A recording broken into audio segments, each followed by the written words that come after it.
Hello, Sarah. Good to see you. Thank you for joining me. Hi, Emma. Okay. So, we start these interviews, Sarah, with getting to know you a little bit. So, can you tell us about your journey into Quakers? How long ago that was? What were you seeking, and what did you find? Yeah, okay. Well, I was brought up an Anglican. All my family were strong Anglicans and they sort of went back being priests in the past and things. So there's a good tradition there. And I used to go to Sunday school and I got confirmed and all the rest of it. But as I started growing up, I started questioning the sort of dogma and the 39 articles. And I felt that life, things had to be more flexible. You had to sort of adjust to things according to the circumstances instead of having rigid rules. And then as my family started growing up, I it just seemed so stuffy taking them to little rural churches where, Mm. the language was difficult to understand and nothing seemed very relevant to them. I mean, they joined in and they read the lessons and they did things like that. But I thought, there's got to be something more here. And so I was looking around at that stage, not really going anywhere, but finding out about other things. And I used to take them to Greenbelt, and I ran the youth club in the village, and I used to take them to Greenbelt to see other sides of Christianity, I suppose, and see that it can be relevant to young people. Um, and then I had a neighbour across the road who was a Quaker, and and he said, well, why not come to Quaker Meeting? And I actually had an aunt who was a Quaker um, some years ago. And anyway, I'd heard about Quakers and I thought, yes, yes, I'll go. And it sounds a bit trite, but it just felt that first meeting, I just thought, this is where I belong. Mm. It's almost as if I'd kind of been a Quaker all my life, but didn't know about it because all the things that Quakers believed in and cared about, that was how I was. And this was just, so this was the home that where that could develop and grow. And I love the silence because I really think that it's really difficult to put into words spiritual things. I mean, we try to put it into words to share with each other and things, but I still think a lot of it is it's feelings and rather than language. Mm. And if you start to try and if you start to try and define God or your belief in whatever it is, whether it's God, the light, or whatever what language you choose, or Allah, um, it's never sufficient.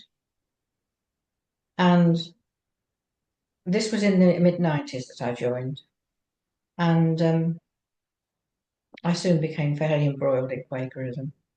So yes, I loved the silence, and yeah, all the testimonies were just, as I say, just fitted into things that I already cared about and tried to support. And then increasingly over the years, sustainability has become more important, I think, generally, as we've become much more aware of what's happening. Mm. And also, I loved that there was no hierarchy in this idea that you don't need a priest to tell you you're forgiven or or anything else. You have your own relationship with this spirit. Um, I don't usually use the word God because I think it has so many different meanings to so many different people. Um, so yeah, I think I've become more of I'm a seeker. I care about other people, and I think it's wonderful that Quakers believe that there is that of God in every person, and I really truly believe that and try to live like that. Um,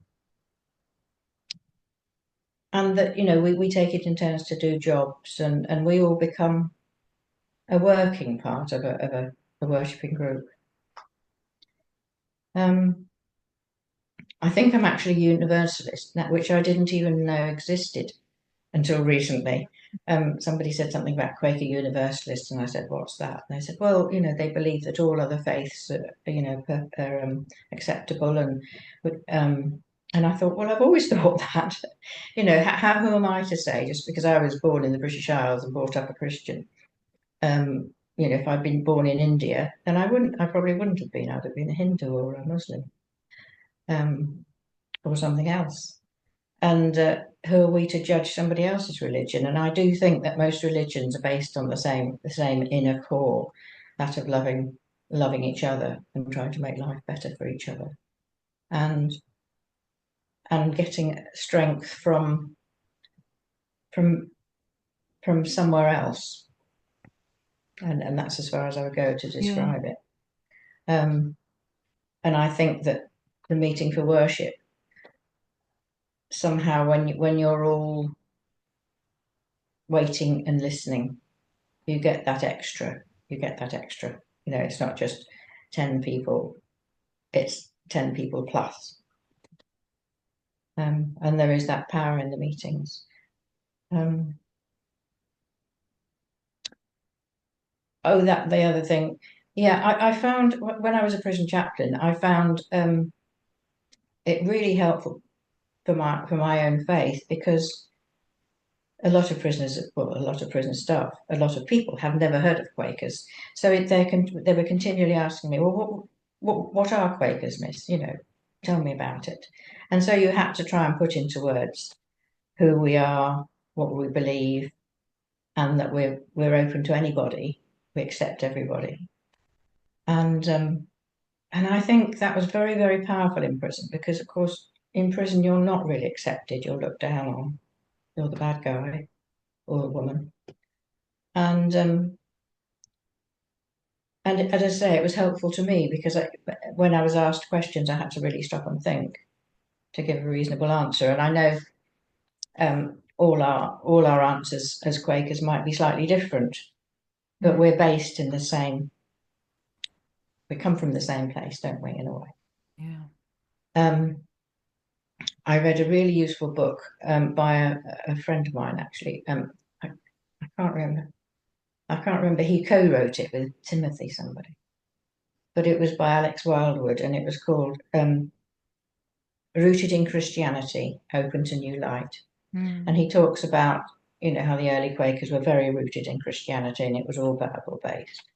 And then it's developed over the years, and we're open to light from anywhere, so that, you know, we find inspiration from all sorts of things, and that's okay, Mm. because um, we can't live in history. We have to live and respond to society and life as it is now, um, within that framework. And he talks about the whole banana skin. So because he said, some people think Quakers, oh, well, you can think what you like. There's no, what's the point? We can all make up what we think we want to like, but it's not like that. There is a discipline, and it isn't easy, like any discipline. But there's a flexibility and an acceptance of each other being somewhat different. And I think that's really, really powerful to me. Um,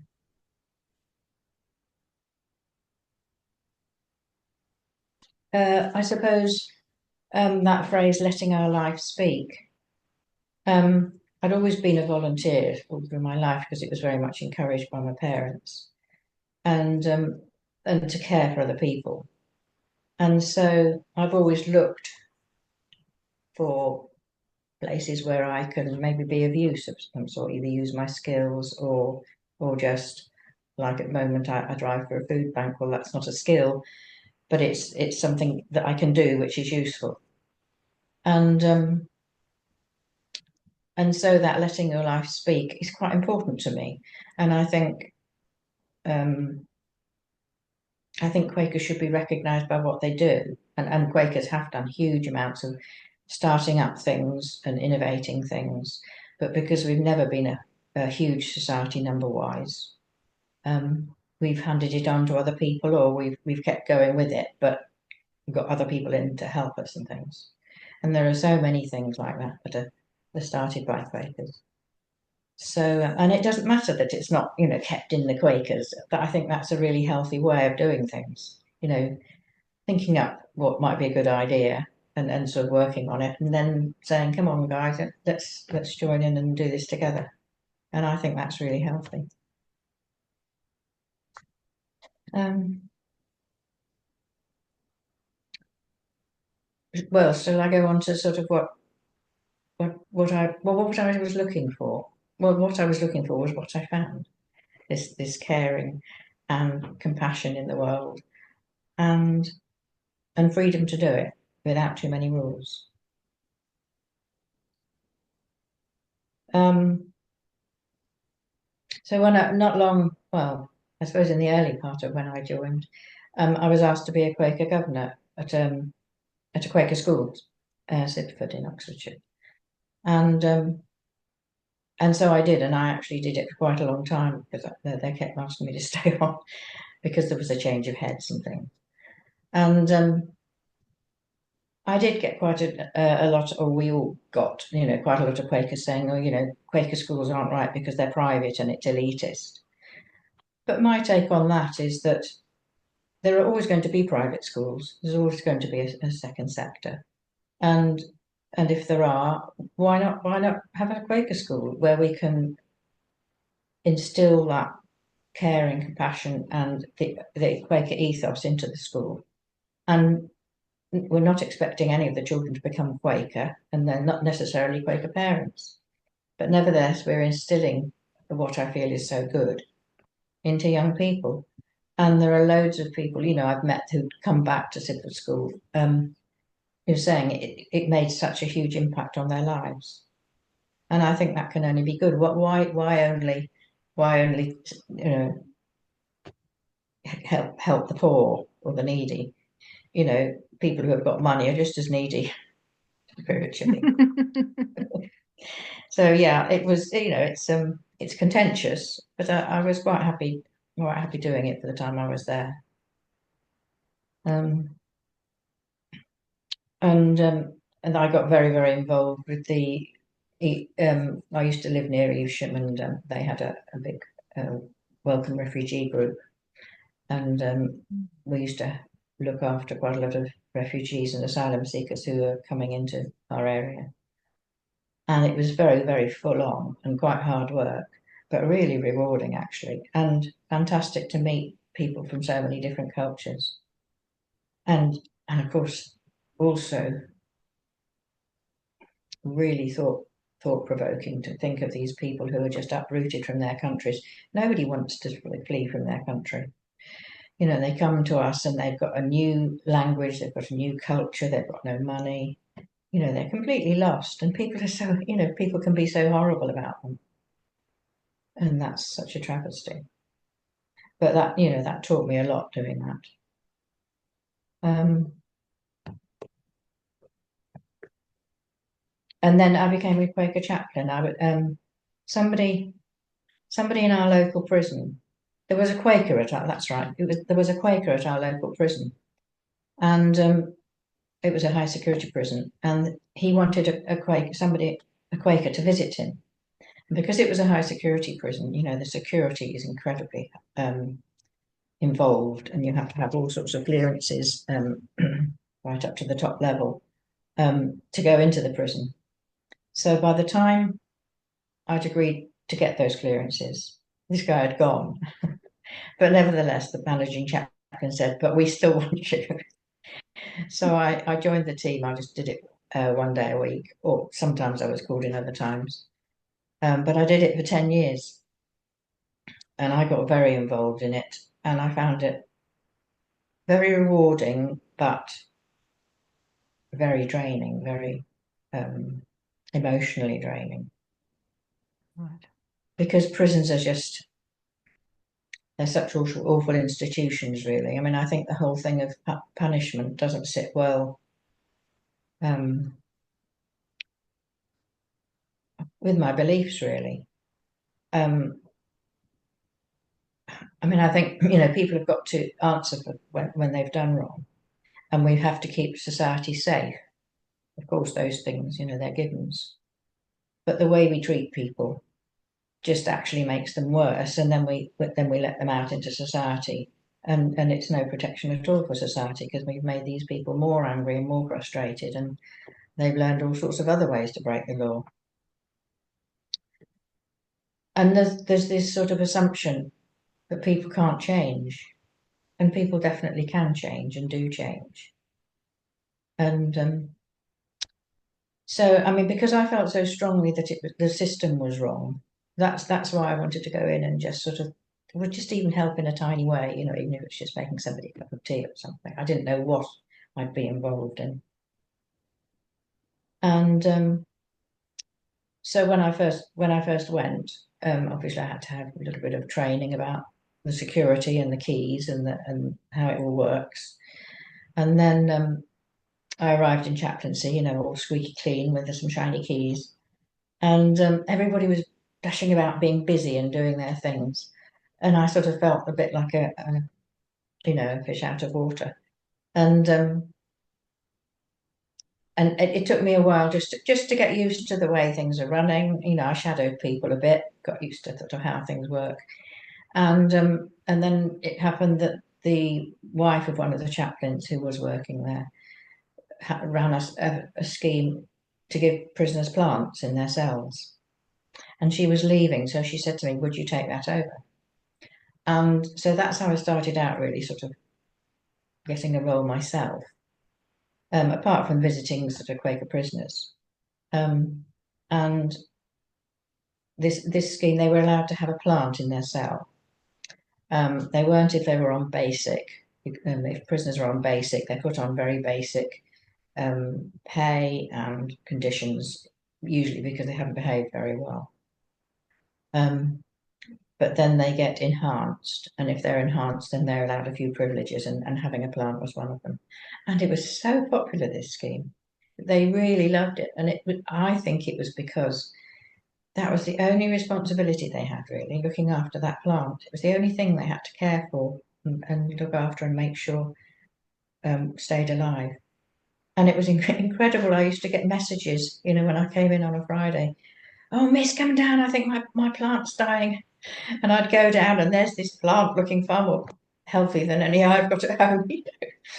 And they'd think up all sorts of things. They used to boil up tea bags and banana skins and all sorts of things, and then make a mixture to feed their plants and things. And I felt it was just a really valuable thing because it just gave them another aspect of their life that wasn't just thinking about what we were allowed to do. But sadly, I think I did it for a couple of years, and it was really difficult to do because you'd set off with, say, a tray of maybe 10 or 12 plants, with the list of who I was going to on the different wings. And then if anybody who hasn't been into a prison can imagine that you've got this tray, and then you've got to use your keys to get out of chaplaincy. So you've got to balance your tray and open the door and go through, and then there's another gate, and then you walk along a corridor, and there's another two gates. And by the end of going around several wings, you've probably done over 20 gates, all trying to balance these plants. And I asked the chaplain, their managing chaplain, for a trolley. I said it would be so much easier. "Oh no, you can't have a trolley. That's not accepted by security or something." So I did this balancing thing, which was everybody laughed at me, really. Um, and then I gradually got involved and started doing this. I was the Quaker chaplain. I wasn't paid. I was voluntary, but I was, then called the Quaker chaplain, and therefore I had to do the statutory duties. And the statutory duties in prison involve the chaplain who's on duty that day has to visit the prisoners on seg, which is the punishment block, and you go around and you either speak through the crack in the door or their flap. And sometimes it's quite difficult to speak to them because they've got their whole cell in darkness and you can't really see their face very well, but that's how they want to be at the time. They can ask if they can see you in a secure cell with glass between you. And so sometimes I speak to them, if they were allowed out. Some of them weren't allowed out to do that, or the prison officers didn't have time. So you saw them every day. This was is a safety thing, I think, really, to make sure they all had access to a chaplain every day. And then you'd go to healthcare and see all the men on healthcare, talk to them. And then also the pipe unit, which was a sort of unit which took men mostly with personality problems and who found it really difficult to function well on a wing. And they were given uh, more specific training and help to try and advance them along. And so those were the statutory duties, which involved quite a lot of paperwork. You then had to go back and write everything up on the computer. But there were lots of other jobs that you know people would just send messages. Can I see a chaplain? Or can somebody help me write a letter? Or oh, I got involved with running the flying flowers. If a prisoner who had some money wanted to send flowers to his mum or girlfriend, um, then we could organise that for them, but it had to come through us. And then prisoner friends, I ran that scheme as well, but especially for people who didn't have family and didn't have anybody on the outside really to care about them, and they would get a pen friend and develop quite a strong relationship with this person. I don't think what other ones I did. Um, it was about 4 years after I started going. I was joined by another Quaker chaplain because the prison she'd been working in, or just literally just started in, closed down. So she rang up and said, "Can I come and join?" And we said yes, more the merrier. And so we kind of worked in tandem really, and we decided to start up a Quaker meeting. And first of all, we had to. I mean, if you start anything new in a prison, especially a high security prison, you have to go through all sorts of different stages to get it accepted and on the go. But what we wanted to do was to have a Quaker meeting that was open to everybody. I mean, in prison, there have to be, that you can't open it to everybody because some people are security risks and some prisoners you can't put together because they might fight or something. But we didn't.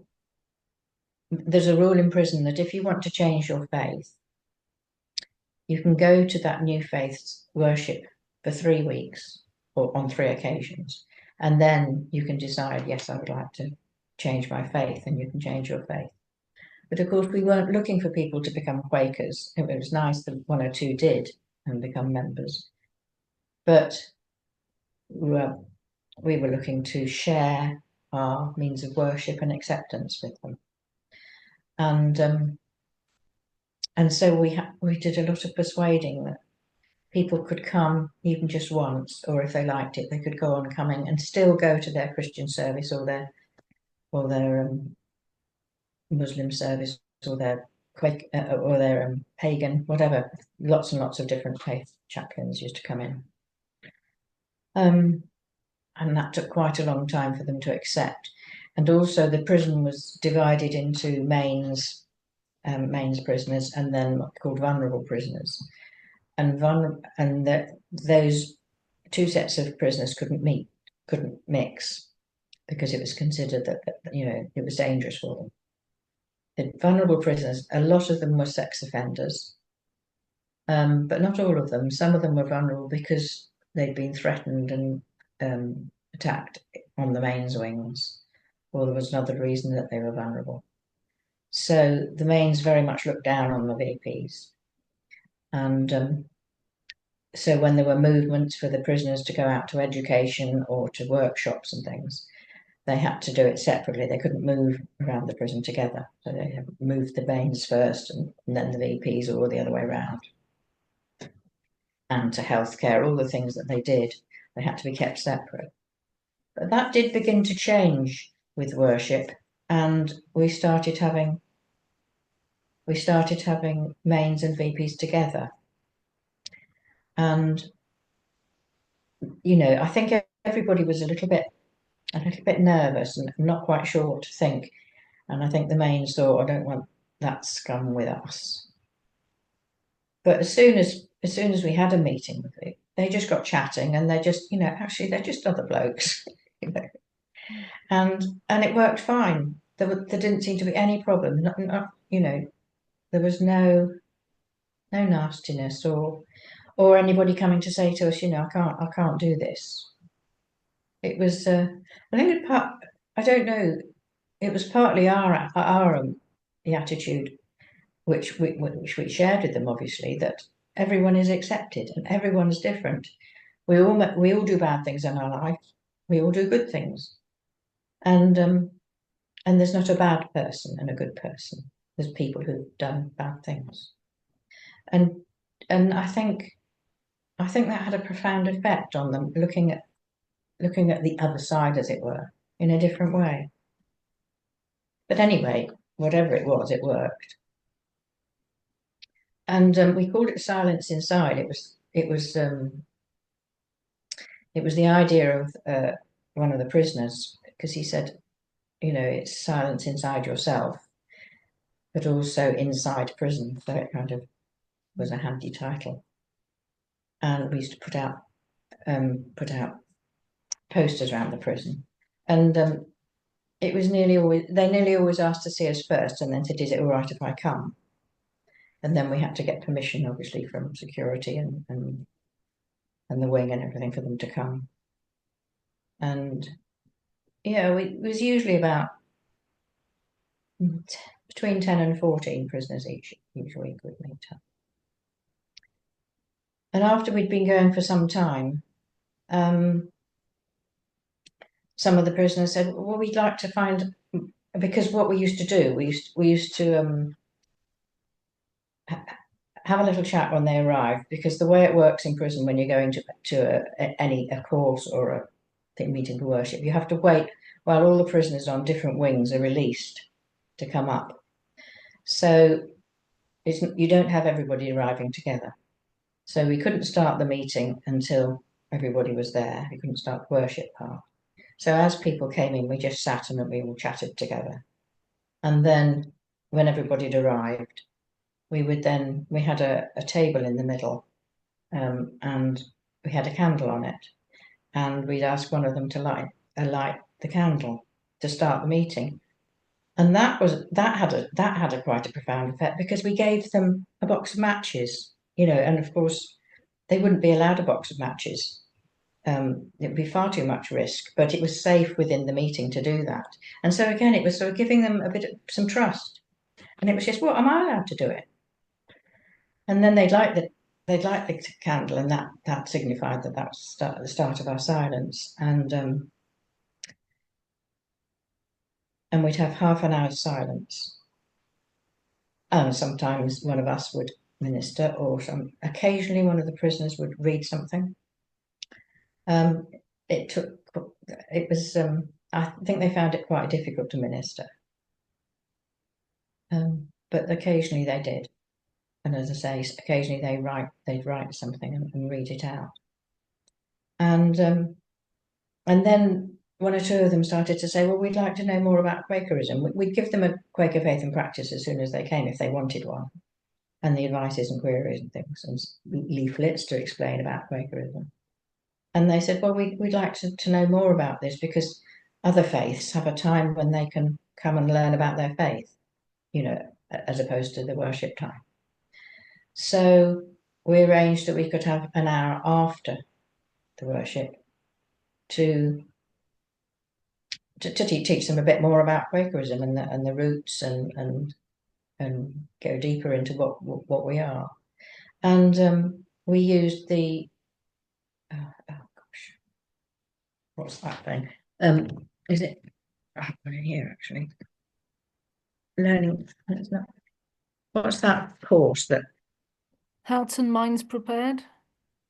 No, it's Discovering here. Quakers, It is Becoming Friends Together. becoming friends. Yeah. Becoming Friends Together, which was produced some years ago by Friends House, I think. And you can use it quite flexibly, and there are all sorts of different modules. And we started going through it, and about 4 or 5 would stay on.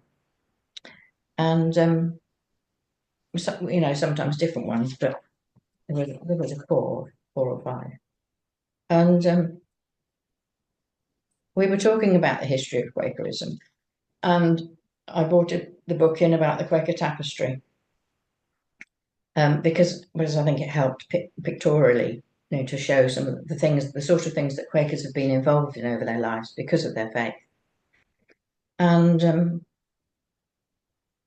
a lot of them borrowed the book, and they seemed really interested in it. And then one of them said, "Well, couldn't we do one, Miss?" And I said, "Well, yes, yes, I expect so. Do any of you sew?" No, none of them sewed. I said, "Well, we can learn, can't we?" So we started talking about, if we were going to do one, um, what would they like it to be about, and how were we going to organise it, and how was I going to teach them to. Well, I knew I was going to teach them to sew, but in order to sew, you need a needle, and bringing needles into prison is not easy. So I had a long. I mean, nothing happens quickly in prisons. It is all over a few months. Um, there's an organisation called Fine Cell Work, which teach prisoners to do fine embroidery and tapestry. Yeah, tapestry in the old sense of the word, like, doing kneelers for church and things. And they make the most beautiful stuff. That they have to have a training, and when they get to a certain standard, they can start doing things. And it is sold outside, and they get quite a lot of money for it. So some of them do the most wonderful stuff, and they're allowed a needle in the cell. So, I sort of had a little bit of a wedge to get in, and said, well, if they are, and I had to write a big risk assessment, and a system of the officers on the wing would keep two or three needles, and they would have a signing out form. And if a prisoner took the tapestry back to his cell, he would go to the office and sign for it and get the needle, and then he would have to sign to say he brought it back. So that did work, and actually, I think the officers got quite blasé about it, because I could never find out who'd signed out needles and who hadn't, or where the needles were. They didn't know where the needles were. The men did, usually in the tapestry. Um, and yeah, then we started talking about, so what would you like to do? Do you want to do it about prison? Do you want to sort of have a tapestry depicting on what life in prison is like? No, they didn't want to do that. And then they decided to do it about the Quaker meeting. They said, we'd like to share what this Quaker meeting means to us in prison. Um, so they started off. Oh, before I tell you that, one of the prisoners used to work in the prison wood workshop, and they made the most beautiful furniture and things, really high quality. And he wanted to make a table to go in the middle for the worship, and he made this most beautiful round table, and he carved a queue in the middle, and there it sat, this beautiful oak table. And I think other people have seen it, because I think um, my other colleague sent it to the friend to tell them about it. And one or two meetings, they said, "Oh, prison meetings." They said, "Can we have one of those?" But after a while, the woodwork shop said, "We're not here as a manufacturing for Quakers," so they stopped them making them. But it was an amazing table, and so they started with a big queue in the middle of the tapestry, and then inside that, a picture of the table with the flowers and the candle and Quaker faith and practice on the table. And that to them depicted their meeting. And then the queue stood almost as a. Are you going to? I can do. I've You got can. It would be helpful if you. a picture of it. One of the prisoners was a particularly good artist, and he took on the role of sort of designing it. So yeah, you sit to the side of it. So oh no, we've got the candle. That's right. It's the candle that's in the light because it's the light. Because everything comes from the light. So they were very happy to use that image. And some of them would call it Allah, some or God or whatever. And then the queue for the Quakers. And then they wanted to put the testimonies around the side, the outside. So they did them around the circle. And then the little people, there's 16 there. They are actually, there's me and my colleague, and there's and one or two visitors who occasionally they'd come in to support the Quaker meeting. And some of them came pretty regularly, so there's one or two of them as well, and all the rest are prisoners. But funnily enough, none of the prisoners would sew themselves. They didn't, I think they thought it was too hard to do a face. And to be honest, having done some of them, it is quite difficult to do a face accurately with needle and thread. But I think we've got enough likeness for them to realise who they are. And then the rays, we did rays of different colours coming out from a bit like as I say, the cue or the light. And then like from the sunlight, you get rays spreading out. And they said what they got within the Quaker meeting enabled them to be different with other people. And that was the rays going out and making a change. And so there were all the different coloured rays, and some of them I got some gold thread, which they learnt to couch so that it was a bit sparkly as well. And then they started thinking about what they could put in words to indicate to people what they got from the Quaker meeting.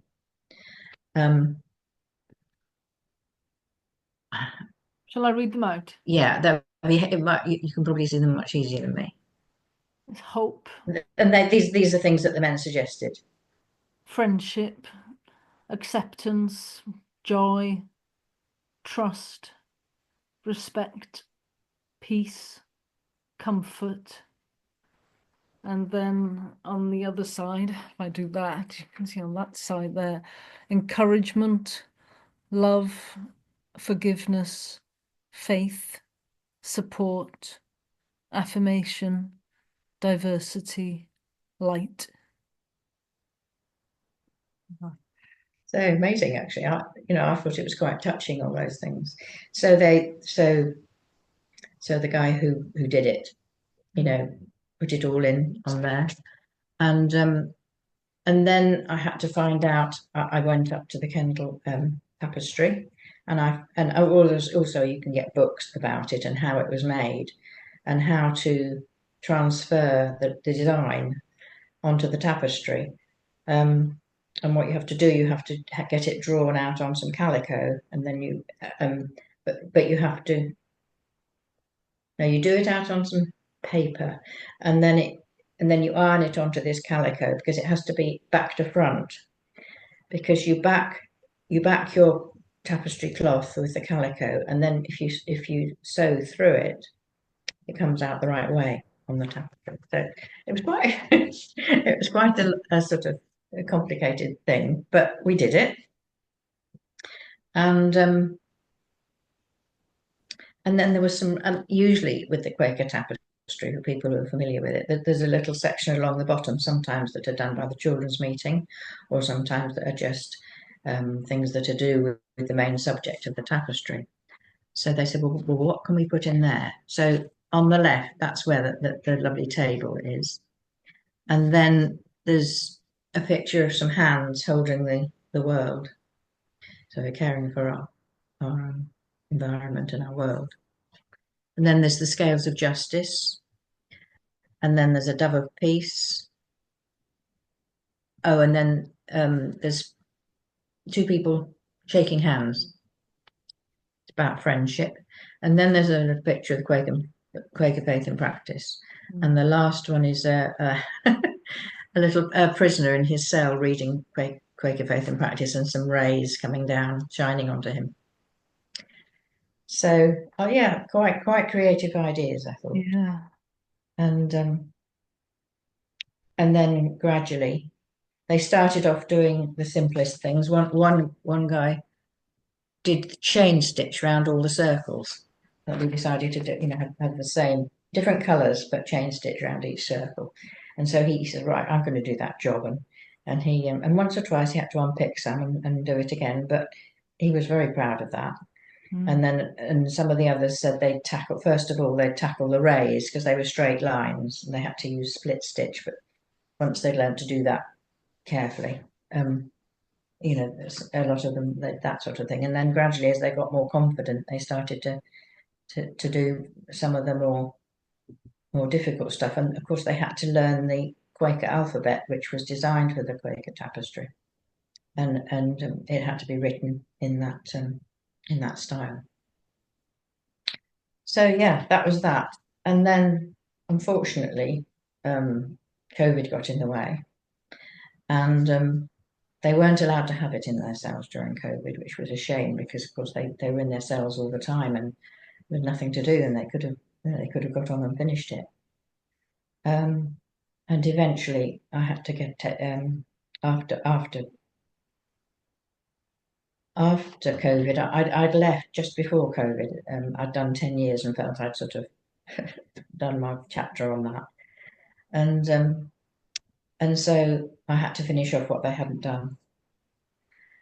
And then I think it was the Prison Quaker Chaplains Conference decided it would be nice to sort of share it with people, because they had it at the conference to have a look at it, and decided, this should be shared.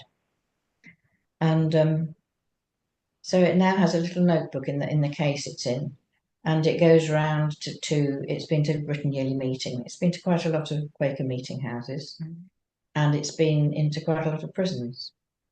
And yeah, it's having its little trip around the country. I don't know where it'll end up, but yeah. And I'm happy. I don't feel it's my tapestry. People keep asking me about it as if it's mine, but it's not mine. It's the men's.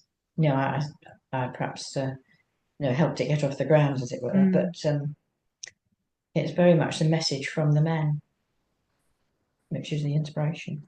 Anyway, I seem to have talked about that for ages. Well, I just think that that tapestry, I'm glad I found a picture of it to put up on the screen there because it's just an amazing piece of work if people haven't seen it. Um, and I was there when, we happened to be in the same part of Yorkshire and you hadn't shown it to anybody. And Yes, that's right. Yeah, you came into the room, we were all having coffee, and you came into the room with this thing, I've got something to show you. And out came that, and I can still remember it to this day. I was so, it's such an amazing piece to see. It's beautiful because it's big. It's big, isn't it it? is big. Yeah. Well, it's exactly the same size as all the other. We wanted to keep, not to the rules, but we wanted it to be exactly like the proper tapestries. So the measurements are the same and it's been framed the same. And the colours, they used certain rules and certain colours. So we used those same colours. Um, so yeah, But you must that have that was put an. quite a lot of research into that. Are you must have been quite knowledgeable yourself already and perhaps did more research, did Well, you? I wasn't at the time, but I became. I became quite because they have done one or two books about how to do the Quaker stitches and how the tapestry was made. And and as I say, I did go over to Kendal and talk to Bridget Guest and who's ran it all. I don't know whether she's still there. I think she is. Um, so Yeah. yeah, we had this sort of thing to work towards that was it was going to be not just Mm, any old thing. mm. No, it's just wonderful. I just think it's such a beautiful piece of work, but it's so meaningful. And I love the way you've just talked through it all as well in terms of what what these kinds of meetings do for people. And it's evidently a transformative experience, because this just doesn't come from nowhere. This creativity and beauty, comes from a deep loving place, doesn't it? It's Yeah, very yeah. special. Yeah, Yeah. it's special. Um, um, we went to Canada when I was still a chaplain, and I went to one or two of their meeting houses while I was over there, and found out about Ruth Morris, who did, there was quite an interest in Canada on prison abolition. And I read a couple of her books and I was very inspired by them. And it seemed so silly that we're using such an antiquated way of punishing people or keeping society safe. Um, and one of the quotes she uses, I can't quote it verbatim, but she says, if you go to the doctor with a cough and he gives you some medicine and it doesn't work, um, he might double it, but he doesn't. But he'll probably try something else. And what prison sentences used to be 6 months to a year, and then they've doubled it and doubled it and doubled it and doubled it. So it's now nearly the length of somebody's life. But they're still not working. But they're still using the same prescription, and there just doesn't seem to be any future in, the political will is to keep the public happy, because all political parties are convinced that the public want these men put into prison and throw away the key, which I think is a very natural reaction if somebody's, if you've been a victim of crime. Actually, I've been a victim of crime about 4 times, but violent crime and rape and things. It's a huge thing. It's a fear as well, and so you want that never to happen again. But actually, when you talk to people just generally about prisoners and about the fact that they're men and they're people's brothers and sons and cousins and things, there are very few. There are very few very dangerous men in prison, and they obviously have to be kept away from society. But they don't have to be treated as we treat them. They can be given, valuable things to do and be useful in their lives. And there are so many, I mean, I haven't got time to go into it all now, but there are so many wrong things going on. It just seems incredible to me that we're supposed to be a developed society and we still run this sort of pre-Victorian system. So yeah, I have been quite inspired, and which is why I'm part of Quakers in Criminal Justice now, who work towards supporting and also changing people's minds, and we work with the government as well, trying to give them the facts rather than the, dare I say it, the Daily Mail story. Mm. Mm. Um, yeah. So, so I mean, there's so much in there. You've got such a lot of experience. I mean, it sounds to me like the chaplaincy has really enriched your faith. You know, Oh, definitely. it's not just that our faith allows us to do chaplaincy, but No. chaplaincy really enriches. I wonder if do you feel that the way in which you experience worship and faith inside has had an impact on your local meeting that you go to, or the way in which you do Quakers, if you like.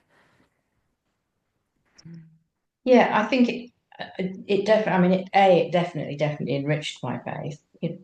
But also, I think I used to find the meetings in prison incredibly powerful. The silence was incredible. You could feel it so tangibly, but you don't always get that in local Quaker meetings or bigger Quaker meetings. I mean, you do sometimes, but there's just, and I don't know what that was about really, but it was, and people who used to come in would say the same. Wow, there was something they'd experienced that couldn't put into words, but it was very strong. Um, but I think I suppose if you do go into prisons and work in prisons a bit, and you understand, that there are these human beings, and this is the way we treat them, um, and that actually you get to know people and find that they're just other human beings who an awful lot of them are victims themselves and have dreadful lives and so on. I won't go into it all, but I'm sure because of that I've become more tolerant of everyone and just realised that, well, I've always said, and we try not to judge other people, but it's so much more powerful when we're judging somebody on the one thing they've done, the worst thing they've done in their life. I bet nobody would like to stand up and tell the whole meeting what's the worst thing they've ever done in their life. Mm, We keep that hidden away. mm, But these people are put into prison for a reason, but the way they're treated are terrible. And yeah, I think I have become more tolerant and also more determined to try and change things a bit.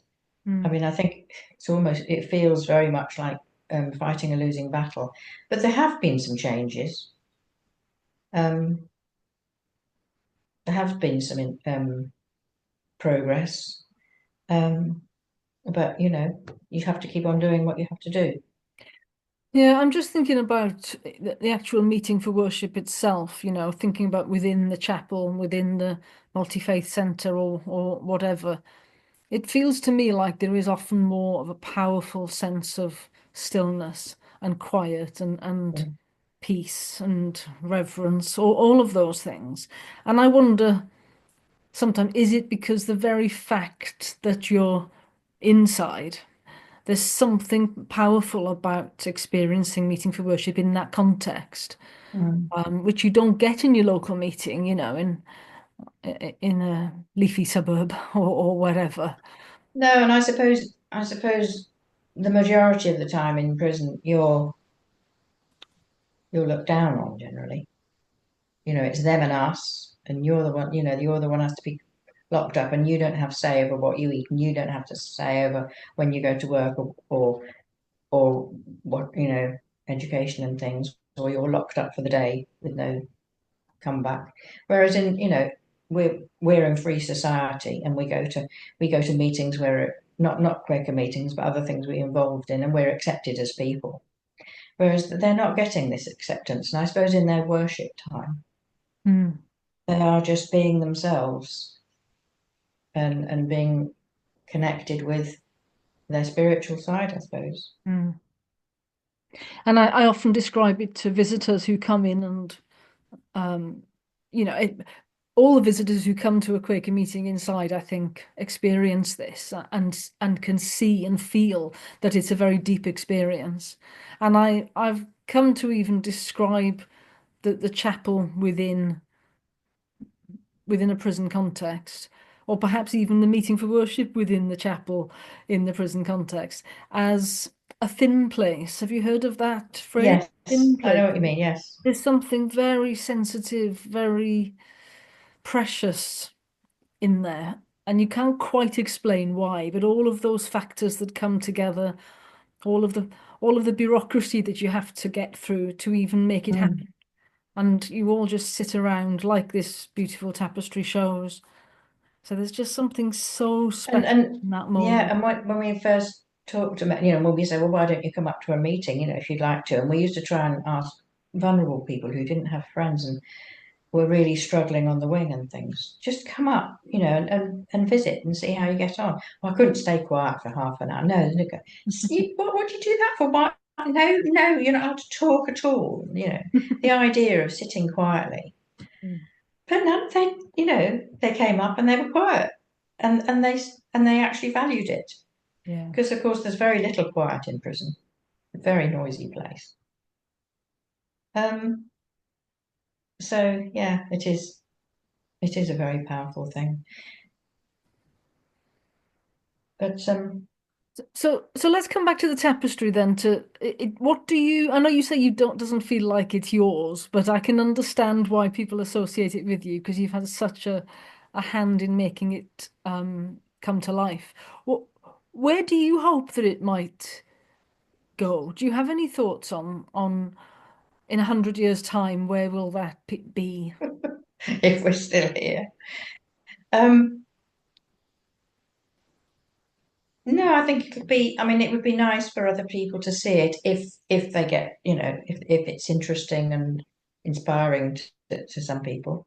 Um, which it should be because of the amount of love and care that went into that, Mm, into the design, because they talked a long, long time about things before they decided to do it. But I mean, I don't know where it's going to end up. It's doing various trips now, but it can't. I mean, presumably, I mean, originally we were going to have it up in Long Lartin for everyone to see, but we decided that because things change so quickly in prison, and they it would probably just get chucked in a skip at some stage. What's this? Oh, I don't know. Chuck it in a skip. So we thought that would be a shame, and so we thought it might be more valuable to sort of share outside in the community. And I mean, maybe one day it might be accepted at in Kendal, mm, because they have the proper tapestry, the main tapestry that was made, which is there's such a fantastic standard. But there's another room where other things have been made, and maybe it could perhaps end up there one day. I don't know. Um, mm. Perhaps it'll find its own way. So let's broaden that question out then to finish. That these videos really, these interviews are all about, what brings people to Quakers now, but also what are our hopes for the future. What would you say do you have any fears perhaps for the future of Quakers or hopes for the future? I don't think I have fears. I think are you familiar with Scott Peck's Stages of Religious Growth? He talks about, Yes, long time yeah. ago I read that. Well, we kind of fit into the fourth level, which is mystical, sort of mystical and spiritual and mystical, and questioning, which is okay. Um, and therefore, I think it takes people quite a while to get to Quakerism.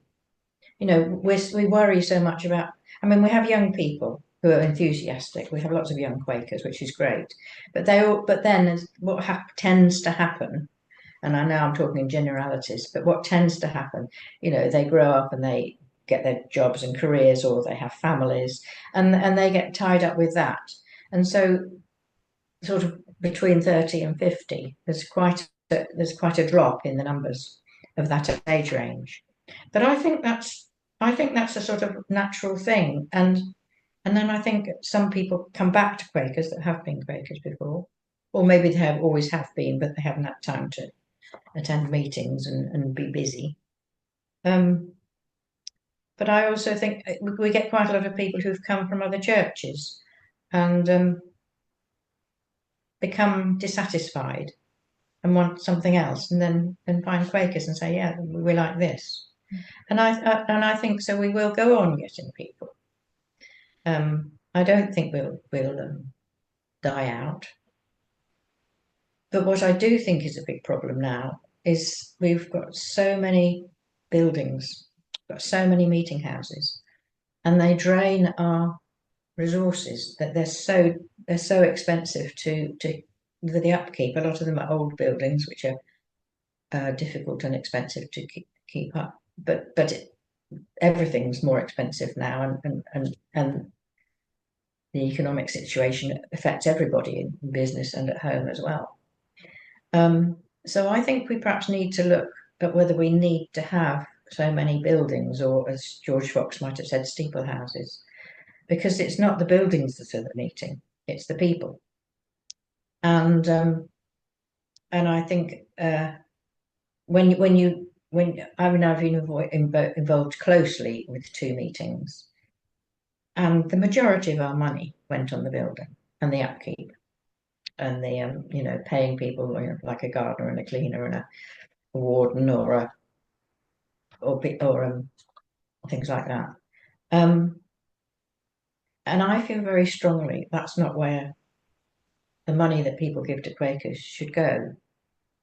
It's not about maintaining stones. It's about living our life, I suppose. We should be giving money to people who can, who can and will go and do things out in the world to help other people. And so um, it almost feels immoral to be spending all our money on buildings. I mean, I know a lot of Quaker meeting houses have quite an outreach, because they they hire them for the community, and the community come in and do things. But when you ask round, and I have made a point of this, there's not many people who come from those groups who are hiring the meeting house to be Quakers. It's not as if it brings them in. No. And I don't really think we're not in that. We don't proselytize. We're not in the we're not in the business of trying to get more Quakers. We're there with welcome if people are interested and want to share. And I mean, we have Christian Quakers and Muslim Quakers and Hindu Quakers. We have other people who've got other faiths, but also find something very special in Quaker meeting. And we can hire a place quite cheaply and have our meeting there, and then have enough money to look outwards. Mm. Yeah. And the other thing, which is again probably something I wouldn't have gone into so much if I hadn't been a prison chaplain, but when we were using this becoming friends together, it talks about the development, the history and development of Quakerism, and how the early Quakers were really quite radical, breaking away from the established church, and they were definitely Christian Quakers, and they wanted to go out and tell the world. And but of course they were also persecuted because they weren't keeping to the rules of the church, and a lot of them ended up in prison. And then there was a sort of a movement more of people of seeking more and coming back a bit into their own meetings and seeking and questioning things. And then there was a Puritan age where people sort of dressed up in a sort of Quaker, almost like a Quaker uniform, and wouldn't drink and wouldn't well, I mean, even listening to music and things. Some of them were very, very strict about the way they lived. And there's been changes like that all the time. And then in the Victorian age, um, with Elizabeth Fry doing the work she did in prisons, started people looking out more and thinking, what work can we do outside? And because Quakers were banned from universities, um, they did things like starting up businesses and became scientists. And I can't think what the other thing is I was thinking, but that, they then got a reputation for being very honest and ethical. Oh, banking, that's right, because we started up the banks to help people deal with their money, not to lend money or for growth, but just to help people keep, manage their money. And so our reputation became quite good, which is why the porridge oats people, I think the Nabisco, I think, used the word Quaker Oats, because it was a trusted brand. It's not because it was made by Quakers. So I think that Quakerism has always changed and responded to life as life changes. After all, if you look at what our world is like now compared to what it was like when George Fox was around, it's just unrecognizable. And I think maybe that's part of the problem with some of the religions. They tend to sort of stay at a time when it was founded. But I went with another Quaker when I lived down south, to a school day when they were looking at all different faiths, and they sort of have half an hour and they'd go around and there were different people, And so when they came into us, we had to sort of try and encapsulate Quakerism within half an hour. But one of the boys said, "Do you know, this seems to be the only faith to me that changes with the times." And Mm. I thought that was quite an insight, really. I mean, we don't throw the baby out with the bathwater. We still have our firm convictions, but we adapt to how things are in society and how we can best cope Mm. and help. And I think if we can keep moving and responding to changes, then there's no problem. I don't think we'll fade out. So that's quite a positive way to finish. It is. It certainly is. Yeah. Well, thank you so much, Sarah, and it's lovely to hear you talk about the tapestry because it's just wonderful. So, and I do want to say on behalf of all of us, even though you don't see it as your work, you've certainly been the midwife for it anyway to help it come into being. So, we owe you a debt really. So, thank you very much for that, and thank you. It's been a pleasure talking to you today. Thank you, Emma. Okay, bye.